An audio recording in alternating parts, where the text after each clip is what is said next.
Here's a rundown of the key points from Quiz 9.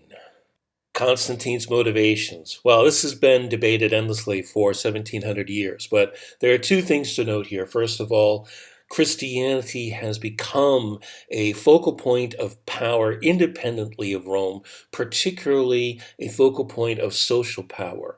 And this has been building up over the centuries, but has especially taken root during the third century crisis, when the Roman Empire was not in a position to do anything about it, where the Christians were filling a vacuum that was left by the incapacity of the Roman state.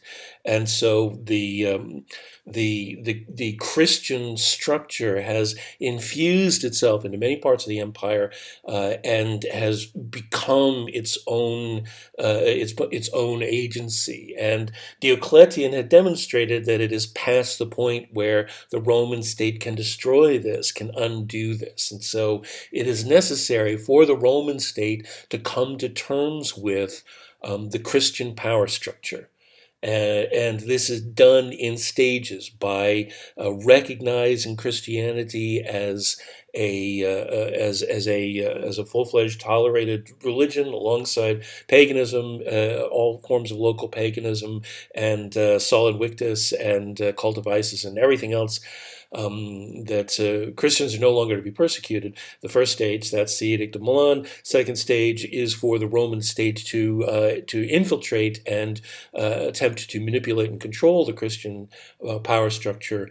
And we see this most notably in the Council of Nicaea. The other part of this is that the Council of Nicaea demonstrates the Constantine's apprehension of Christianity as a means of universalism, as a means of bringing together all the diverse and fractious parts of the Roman Empire and giving them a unified identity that binds the Roman political, social, cultural identity to a religious one, something that the Roman Empire was never able to do. And as this is so prevalent already, as it has such a tremendous appeal, this is not being done by imposition, creating a threat to local identity.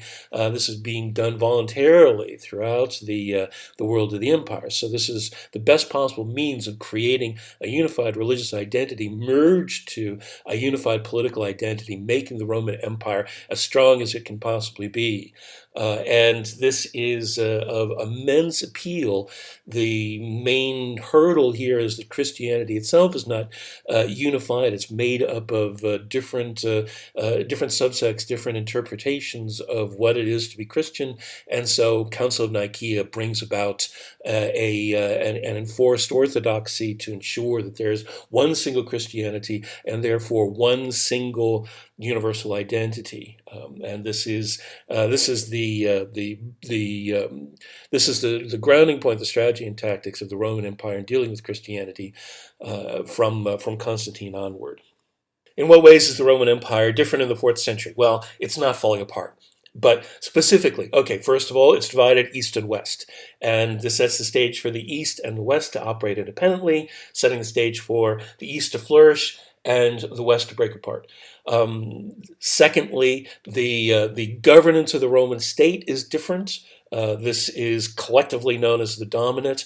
What this specifically means is that the Augustus has a junior co-ruler, which provides a sense of stability and continuity, and that in both East and West, and that the governance of the territory of the empire, instead of being simply two levels, emperor and governors, with all of the problems that entailed, is now broken down into multiple levels, dioceses and provinces, and there are multiple layers of the Roman political structure and the Roman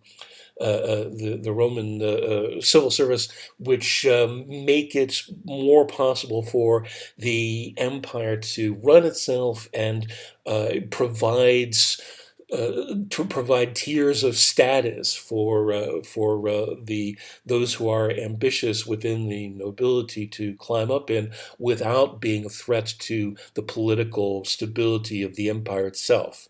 So that's the second part, the dominant. The third part, of course, is the influence of Christianity, which, as we just discussed, is brought about by the failure of Diocletian to crush it and the co-opting of it by Constantine in ending its repression and in investing the Christians, the Roman state in the operation of the Christian Church, starting from the Council of Nicaea. And so all of these are give us a very different Roman Empire, or rather, two very different Roman empires, starting from the end of the third century crisis, starting from Diocletian and particularly Constantine onward. The Christian heresy that stated that Christ was not of the same substance of the Father and was not always in existence is known as Arianism. Arianism says that Jesus Christ was a man who was possessed by the power of God rather than being an aspect of God himself. And so Arianism, very popular heresy because to a lot of people it made a lot of sense, and also because it was a very effective means of challenging the dominance of Roman power, of the power of the church, of asserting your own sense of what it means to be Christian, in resistance to, in challenge to the efforts of Constantine and afterwards to unify and impose a single Catholic Christianity. Arianism continues to be a major heresy going into late antiquity and into the early Middle Ages as well. In your opinion, Julian's apostasy, is it doomed? Well, there's a particular reason why I asked this, which is, Julian is attempting to bring back the old ways, and there have been a lot of occasions on which this has gained a lot of traction. Octavian is able to gain authority and respect by virtue of his embracing, traditional Roman values in contrast to Antony. Just to take a random example, Julian is appealing to the old ways, and this often works within the Roman story. But what's different about Julian? Well, first of all, he's not appealing to Roman traditional ways. He is enamored of Greek paganism, and so there's a dissonance there. Julian is a Hellenist, and so if he were advocating a return to Jupiter and to Newman and to Janus and Terminus and the ways of the core city of Rome back in the olden days, this might have had a different effect. But because he's embracing Eastern ideas, this has very little impact in the West at all. And in the East, the people that are already practicing paganism are not affected by Julian embracing it also. More to the point, though, as I've mentioned before, Christianity is a very powerful social and political now force. And it is intertwining with the Roman state, but even without that, it is this structure and network that is bound together through bishoprics and dioceses throughout the Roman Empire.